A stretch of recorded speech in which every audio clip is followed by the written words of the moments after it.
Okay, perfect. Hey, everybody. Welcome to our Thursday live coaching calls. And if you are new to our group or community, or if you're just hearing about these Thursday calls, let me tell you that every Thursday around this time at noon Central Time over the lunch hour, we set aside some time just to make ourselves available to answer questions, to help you if you're struggling with grief or a specific aspect of grief. We just set aside this time to be able to help you with that kind of stuff. And each week we're going to be having different coaches from our team on, and we're going to be talking about different topics. So this week we're thrilled to have Kristyn back with us. She was on a few weeks ago and we had a lively chat, a really great engagement with people.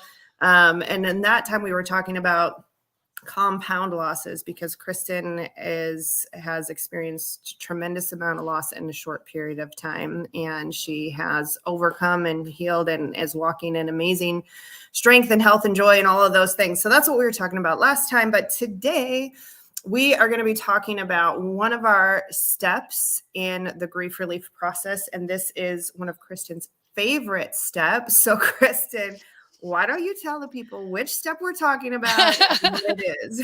Well, it's called step number 2, but it doesn't happen very early in the program. It's something you spend a lot of time working to build the framework to get ready to step into this step, so to speak. And once that hard work is done, it's my favorite because for lots of reasons. One, it's always feels to me like a lot of that heavy lifting, hard work, working through a lot of those difficult thoughts and beliefs and desires that grief has laid in our lap has happened, and we can start working on tools. And this also happens to be one of my favorite tools. It's about figuring out the things in life that are helping us or hurting us, and then prioritizing them to do more of the things that are helping us, Right. and do less of the things that are hurting us, or find ways to avoid them altogether. Right. I love that. It's basically boundaries on steroids. And I think that boundaries is something that's a skill for life, right? And it's something that some people have developed before grief, and some people have not developed the ability to create boundaries or to even know what kind of boundaries they need in their life. So it's another one of those things that if you didn't learn before grieving, you absolutely will learn while grieving, or you will get stuck. Because if you just keep letting the bad stuff in and having its way with you, it's incredibly hard, if not impossible, to rise up above that. So you have to discern for yourself, what are the things that are helping me to heal and recover, and what are the things that are hindering my healing, and what's the plan of action for, as we say, reduce, remove, or increase those things. But I love talking about the fact that it's not just about getting rid of the bad stuff, it's also about increasing the good stuff.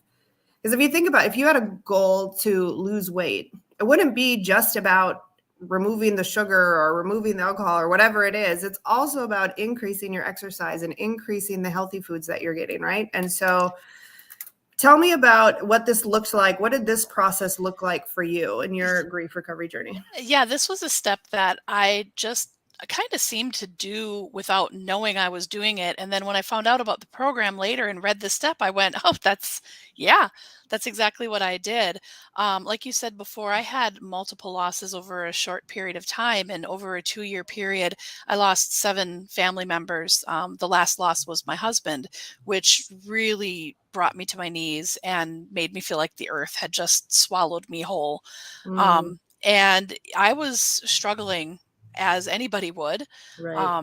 And it was about a month later when I realized I needed to do something because the earth was swallowing me whole, and I didn't feel like I was getting anywhere. So I knew that there were a few things in my life that brought me joy and that would help me heal. For me personally, one of them is travel, Mm-hmm. and the other is music. So I had kind of an aha moment one day at work. I was walking down the hallway. I'm a teacher, and I was walking down the hallway, and all of a sudden it dawned on me, I need to go on a trip. I mean, seriously, Mm, that was what it looked like for my healing, was just a split second of, I need to go on a trip. And I'm pretty sure I stopped dead in my tracks in the hallway and had that like full body, oh, okay. And I immediately went home and began planning a trip. And I've learned since that, especially for widows, it seems travel is huge. Mm, There are a lot of travel widow groups out there. It seems to be a common tool. And my mhm. mother, who lost her husband um, early on, too early, she became a widow in her 40s, immediately began to travel too. So when I Mm, look back at how my mom handled her loss, travel was something she did as well. So that's been interesting to me. yeah. So that's something you knew you needed to increase, but talk to me Right. about what were the things that you recognized that you needed to either reduce or Oh, remove? yeah, those were pretty easy to figure out. I just had to, I mean, they were pretty instant that I noticed they were hurting me. It was harder to figure out what I could do to control them. And one of them was TV.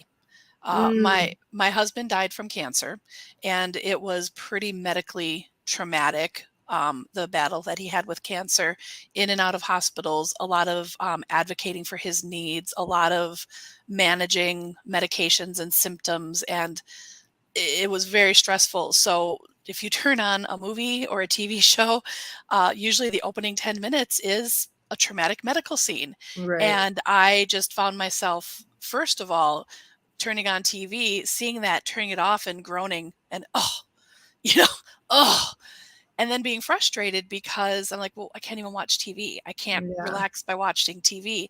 So I just figured out how to eliminate those shows and more carefully pick shows that I knew would be okay, or that I thought would be okay, and just kind of test the waters. And once I found the good old, binge watching something on Netflix, if I found a show that worked for me, I would binge watch the whole series, maybe 3 or 4 times, and avoid anything else. News was the other thing. I used to be Mm, a news addict, loved the news, would start my day and end my day with the news every day. And that's something I have pretty much almost completely eliminated. I mean, I still want to be aware of what's happening in the world, but I don't need all of the stories. yeah. I'm a weird one that I haven't watched the news since I was 18 years old. I discovered grief or no grief. I decided the news was not good for my mental health. So I haven't been watching the news for forever. But that's so good to say that, and that's the point of this step in the process is about building and designing your life around your health and well-being and your grief recovery. And the idea is that your day doesn't get hijacked. People Right. talk about these things triggers, and I sort of hate that word trigger because it implies that we have no part to play, that we have no control over our response. But the point is, how many triggers happen in situations that you could have avoided? Exactly like you're saying, you turn on the TV and it's like a medical drama and whatever, and you could just not turn on the TV, or you could intentionally find something that doesn't have those types of scenes in it or whatever. And taking the time to think through that and creating a plan for yourself so that you don't get triggered, so that you don't get hijacked, so that you can get more solidified in your state of mind and your framework and the things that you're working on. It just makes it that much easier when you're trying to gain ground and someone knocks you down every couple of hours or whatever. Like, it's really hard to gain ground, right? Right. So talk to me a little bit about how does that relate to people? Like, tell me about the whole reduce, remove, increase, and Oh, the people that you're surrounding. yeah, that's an interesting thing. There's this phenomenon too that a lot of people learn when you're going through any difficult situation, whether it's grief or something else in your life that's challenging and traumatic, and that's the fact that you have a circle of people around you that you count on for support. And unfortunately, you learn that sometimes as you go through grief, those people that you were really counting on, or those people that you really thought would be there to sit with you or hold your hand or walk with you through your grief, pretty much fall to the side, and they, for whatever reason, can't help you or won't help you, um, or maybe even they have their own things that they're adding to your life that make your life more difficult than it needs to be. So they could be adding some things in because of what they're dealing with. So the same thing goes for people. I've found that there are people who I know can help me, and I know I've got like little pockets of friends, and I know that if I'm dealing with this kind of an issue, I know that these are my people. And if I'm dealing with this kind of issue, these are my people. And it takes a long time to figure that out. That wasn't something I did right away, but definitely these tools and the steps help you learn the skills you need so that long after you're done with the program, you can keep practicing these skills. Yeah, absolutely. And I know we talk a lot. We talk a lot more in step 4 about community and people and the Right. need for community and the need to have good, healthy.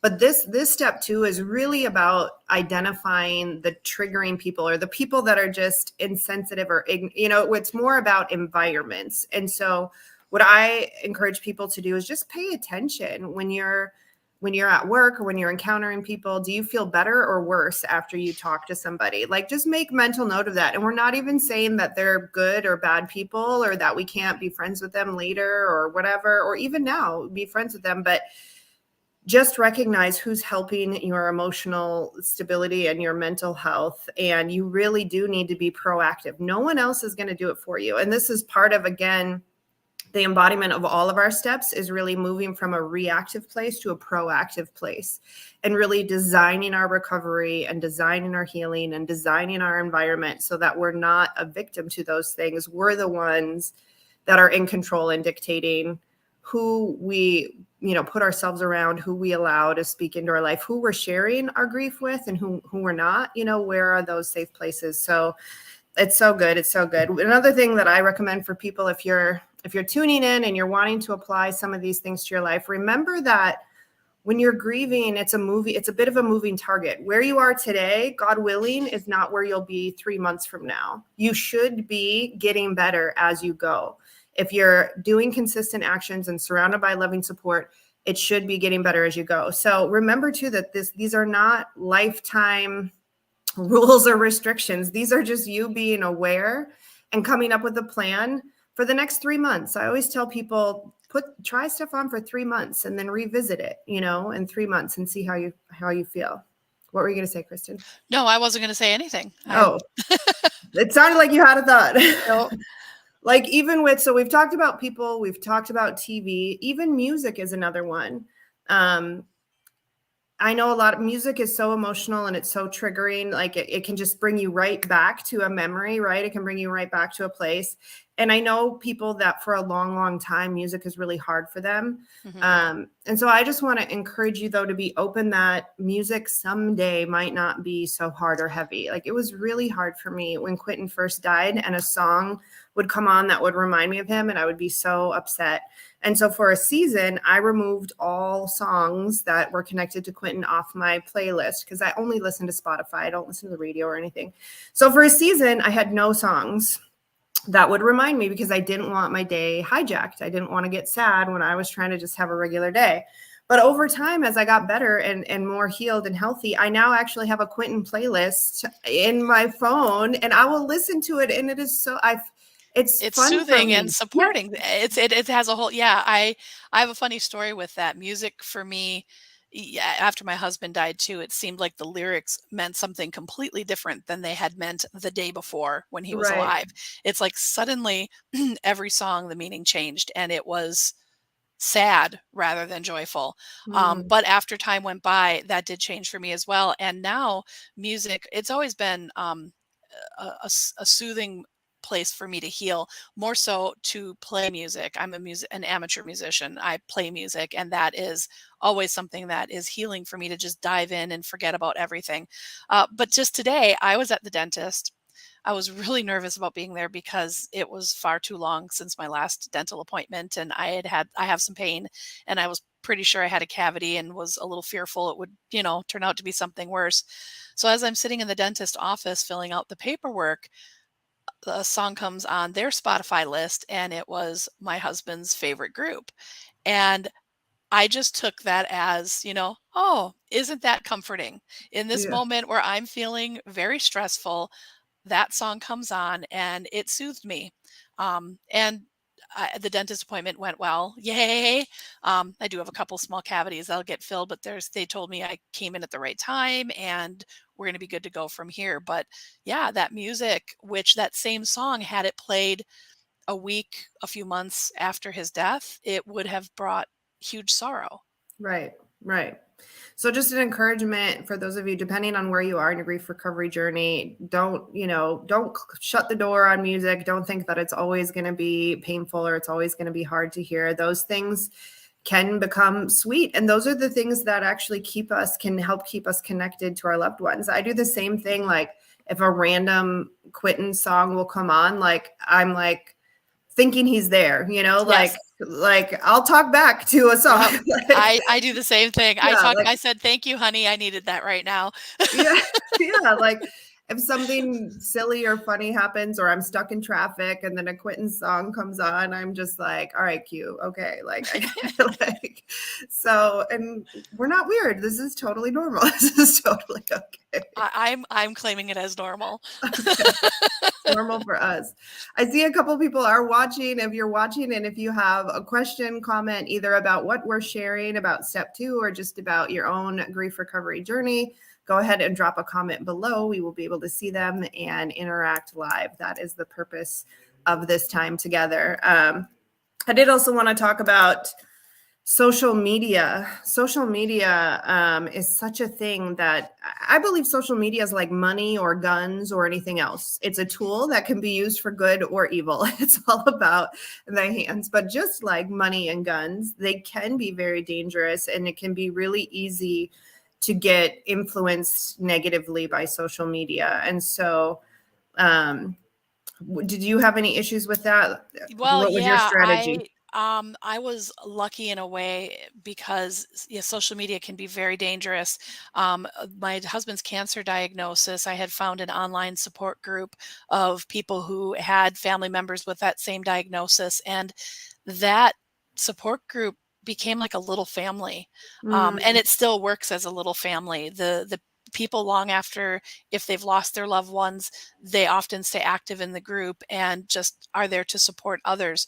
So I had that outlet, which was very helpful to me. But at the same time, yeah, social media can be so dangerous. And the messages that you see there can just really fulfill negative thoughts and mm, negative patterns, and make you compare. I think that's right. always a big thing with social media is you see other people on there, and I love the ones that come on with Instagram where they're like saying, "Hey, I'm not using a filter. Let's abolish filters because this is what I really look like." Right. And that whole I don't have to look that way. It's not as perfect as it seems. We always show our best side in social media, and that's so dangerous, Yeah. to see, to compare yourself with that. Yeah. And unlike TV, it's harder to control what you see in social media because Right. stuff is just sort of there. And so you kind of see it and then you can deal or react or whatever. And I also, we have a group. This is streaming in a group right now, right? So we have a grief group where people are committed to moving forward and doing the work, and I hope and pray that we're providing help and valuable content. So it can be good, but I also know, and I'm a part of several grief groups that are so heavy and so hard, and it just kind of is a place for people to vomit their stuff all the time. And there's no way. You'd have to be superhuman. You'd have to be supernatural to not be affected by that. And Right. so, And I feel like when you post in those places, like I've posted in them too, and I've posted there trying to ask my question or relay my story in a way that people could understand it. And they, because social media, you don't, it's not like a conversation with somebody. You can't read the cues on a person's face. You don't know their backstory. You just get those 3 or 4 lines or however much they want to share with you, and that's all you have. So I tried to lay out my situations, and I always felt attacked. I mm, always felt like people just really didn't understand me, and I can't blame them because they didn't know me. They right, they had read one post or 3 or 4 posts, but and when you talked before about taking a sense of, is this helping me or hurting me? I would walk away every time feeling worse after that right, encounter in some groups that I was in. And then I left the group. right. And that's the message we want to convey, is to just empower people that this is your recovery journey, and you alone are responsible for the results of it. So you're empowered and responsible to do what's right for you. And so if those situations aren't right for you, leave unapologetically. And I say this, I know a lot of people in church, and they might go to something that their church has because it's at their church. But the point is, if it's not a good fit for you, if it's not helpful for you, if it's not helping you to get better, I don't care if it's in your backyard or across the street. Like, we just have to get kind of passionate about our recovery. We have to really get this mindset that we're going to look as far and as long as it takes to find what helps us. And we're going to do the things that help us until we're well. Like, that is sort of the mindset I just hope that people would adopt, because even when you find the right fit and the right information, it isn't instant, right? You have to do the things and do the things. So just want to encourage people and empower people. If you're on Facebook and you're in those groups, if they're not serving you, if you're not healing or getting better, get out of those groups. Leave or group. even put a restriction on your time. Like, that's another strategy, is like, if you like social media, then go on social media, but give yourself 15 minutes or 30 minutes, and don't let it become the black hole that it can be, and ruin your day or rain on your parade or whatever it might be. Okay. Yeah. One other area I want to talk about is household environment. So talk to me. That's a big one. It is. It's huge. It's like, were you in my house? Did you see what happened? Yeah, I could talk about that. And Angela in the comments said that these things are resonating with her. And I'm so glad that you can feel a connection. If you're dealing with grief, these things are very common. You are not alone. Yeah. Yeah. So yeah, my house, also because my situation with the compound, with the grief of losing several people. And I had been caregiver to a couple of them, my mother and my husband, and my father-in-law a little bit to a certain extent. When I came home after my husband died and sat down and looked at my house, everywhere I looked was a reminder of somebody I had lost. That was my mother's rocking chair. There's my father-in-law's, oxygen little disc that he would leave behind. There's my husband's walker. There's this, there's that. And it was overwhelming. That's the best word I can come up with. It was overwhelming, and it was dark, and it made me angry, because it reminded me of the loss, and it felt like not only had I lost them, but this was like the evidence on the battlefield of a lost battle. So one of the first things I did was actually, I did it in the hospital room, and it's quite embarrassing. My husband died in the hospital. It was very unexpected. They were taking him to a routine procedure. He arrived unresponsive and ended up in the ICU unit, which is where he died. And I was called down to that area from our hospital room up on the 8th floor. Yeah. So after he died, I had to go back up to the room on the 8th floor to pack up our things and go home. And when I walked in that hospital room, the nurses, I believe they were thinking they were being kind, had boxed up everything for me. And I was really angry that they had done that. I felt that was an overstep. And especially because they had packed a bunch of medical supplies. And I looked at them, and all I could think of was, I don't need these. Right. Why are they putting these in my box to take home? Why do I don't want that. So I started pulling and whipping it across the room in the hospital room. And one of my adult daughters was with me, and she talks about it to this day. She's like, I just stared at you and wondered what was going on. And I'm like, I don't need this, and whipping it across the room. And then I came home, and I had, the battlefield at home. I didn't whip things at home, but yay. And I didn't whip anything in the hospital room that was dangerous. It was like gauze bandages and those stretchy bands that you exercise with and stupid stuff. But I did put all of the medical equipment, like within a week. I had it all in a pile in the garage. Yeah. And I found a location near me that took donations to give medical equipment to people in the community who can't afford it. Yeah. So I called them up and drove over there. And when I opened up the back of my car, they're like, all of that? You're like, we had a small hospital in our house. So, Oh and my it felt gosh. really good to not only get it out of my house, but to know that I was giving it to people who could make use of it. Yeah.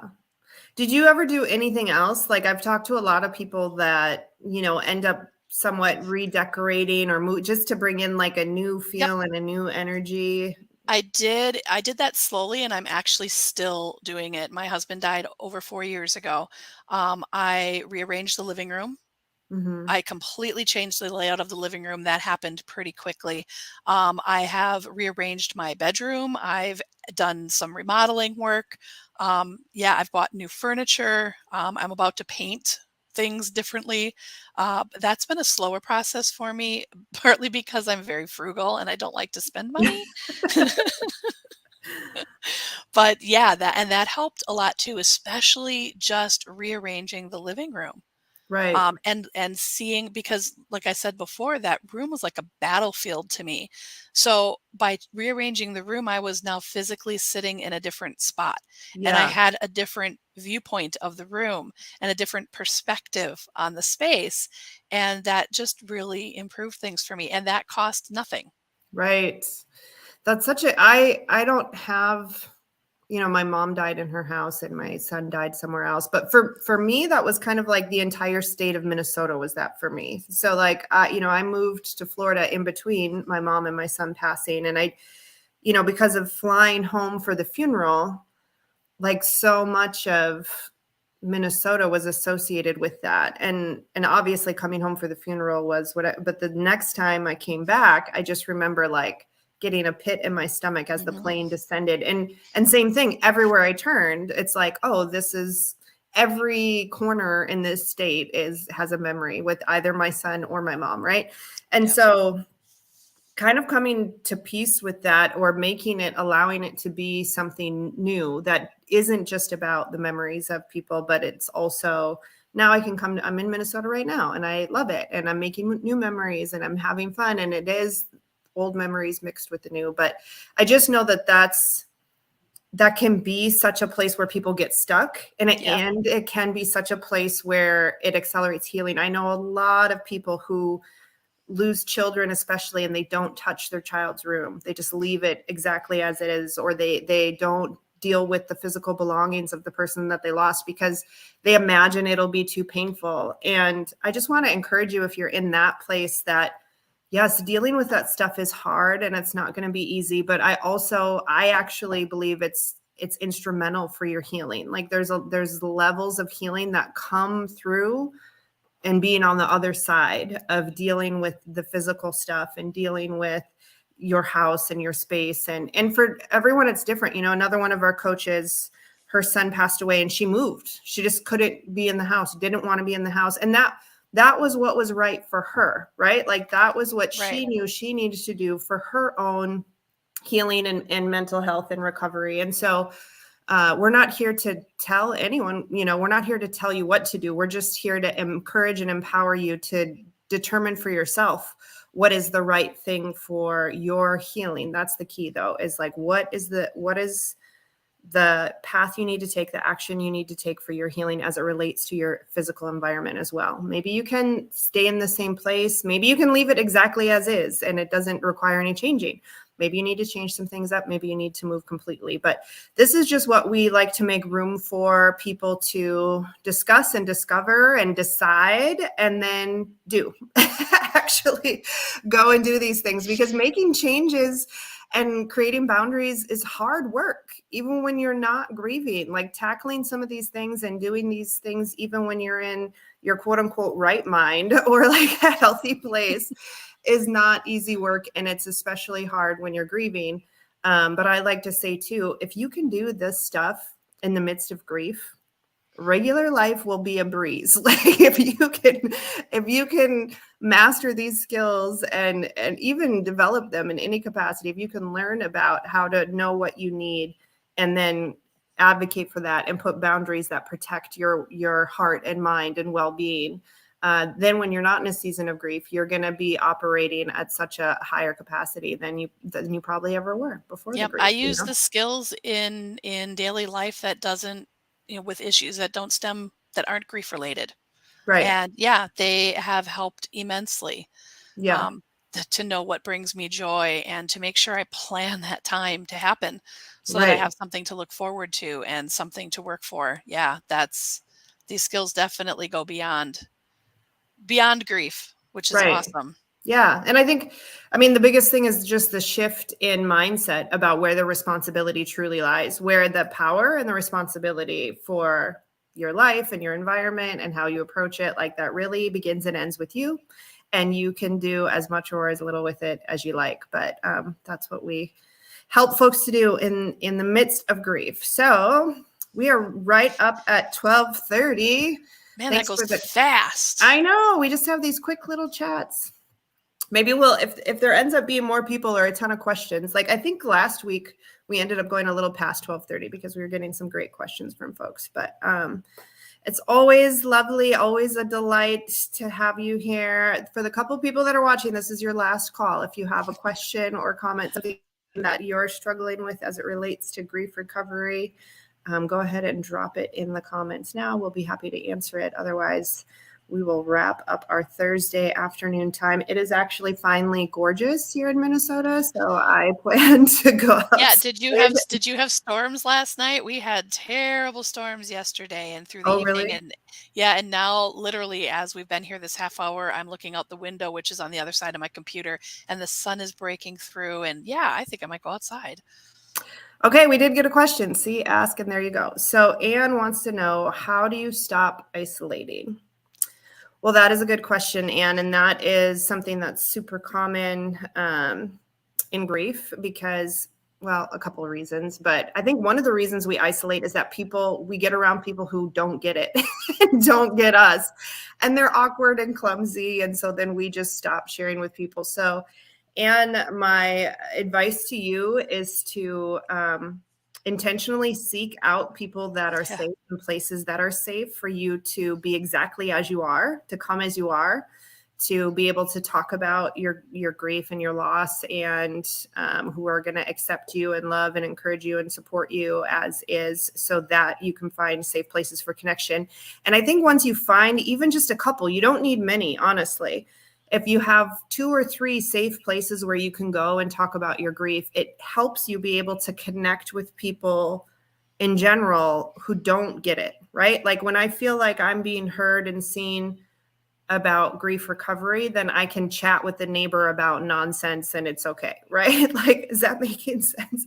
But when you don't have that safe place or that safe outlet for grief or recovery, it just spills out your mouth. Like, I remember when Quentin first died, I would go in to get my hair cut and I would say to myself, Kelly, do not tell this lady about your, like, I was like, it's all I could talk about because it was all that was in my head. There was no other thoughts going on in my head except for the fact that my son wasn't here. And, Yeah. but over time, as I found safe places to talk about my son and my recovery, then I can now go get a haircut and not have to talk about it. What do you have to say, Yeah. Kristyn, about how to stop Well, isolating? and when you asked that question, I immediately thought of a trip I took, and I happened to be in a different city on the 4th of July. And I just remember this feeling of feeling so incredibly alone while still surrounded by hundreds of people. I Mm, mean, I would watch the groups of people celebrating the holiday, and it was almost as though I was watching a movie or a TV show. Even mm, though I was right there, I felt so alone, and it was so hard to be in that environment. I felt like, how can the world be celebrating right now when these awful things have happened to me? Don't you realize, how can you people do this? right. And that makes it hard to go out again because Mm, you're afraid of those feelings. And I'm not sure if that's something that you might be experiencing. But what I did, I'm a teacher when I'm not working as a grief coach. So I'm all about sticker charts and challenges and rewards and incentives. So I would challenge myself to go to something that I knew would be uncomfortable, um, and I would also give myself an out that if I was feeling really, I would, that I was, if I was, I would check in with myself after X number of minutes. And if it wasn't going well, I would leave and celebrate the fact that I had tried. But what I found happened was I would check in with myself and say, this is better than being home alone, or, this is okay. And then I'd go home and I'd give myself my good gold sticker and whatever reward I had wanted for myself. And I would plan the next little challenge for myself. Yeah. Yeah. And I'm seeing her comment here. Suicide, lost her son to suicide. I'm I'm sorry. so sorry, Anne. And it's way better to be around strangers. And you know what? That's actually not a bad strategy. I remember, and this is going to sound crazy. You guys will probably get it. But after Quentin died and I came back to Florida, I'm like, I just would go out to like dinner and pretend like my son hadn't just died. Like I would just, because nobody in Florida, I had just moved to Florida. And so I was just meeting people and not everyone knew. And so I literally, as an exercise for myself, I would go out to dinner with a friend that didn't know, or like an acquaintance, right? And try for like an hour to just have an hour where I'm not the mom who just lost her son, right? Like I would try to have these little pockets of time of just chatting with people about nothing. And so, I mean, there's no right or wrong. Like that was a very short-lived strategy because you can't, like, I would go and have dinner and again, it was all in my head. So eventually it would leak out my mouth. That didn't work out so well, but I'm just saying. But did you give yourself the sticker for having done it? Yay. No, that's what was missing. That was part of the formula that was missing. But I totally get it, Anne, that like too, as parents that have lost kids or as a wife who's lost a husband, like when you get around people who know you, they give you that look, right? Oh, like yes. they give you that look and they're not saying things, but they want to, it's just like the super awkward thing. And you're like the pity person in the room or whatever. And nobody wants to be that either. And so, and I do agree with you in a lot of ways, it's easier to be around strangers that you get to decide how much or how little you want to share with them. But Anne, I'm just here to tell you that it's messy. It's just kind of, it's trial and error. It's learning about yourself, learning what you can and can't handle, giving yourself grace and permission to be where you're at. But also, I mean, since you asked the question, just being aware if you are isolating too much and if that's becoming problematic, and doing something about that, creating intentional opportunities to foster connection, either around the grief recovery or just connection in general. So glad that you're here. So glad that you jumped in today and asked your question. Thank you for asking your question. Yes. All right, guys. Well, we will wrap up for today, but we will be here next Thursday, I believe next Thursday we have, Coach Caro is going to join us next Thursday. And so if y'all haven't met Coach Caro, she's fabulous and amazing. And we'll be sharing a bit about her story and her grief recovery journey as well. So be sure to tune in next Thursday. And for those of you that are in Minnesota or Wisconsin, go outside and enjoy, because this is like one of the 27 nice days of the year. So get outside and enjoy it. Everybody else, I hope you have a great weekend. We'll see ya.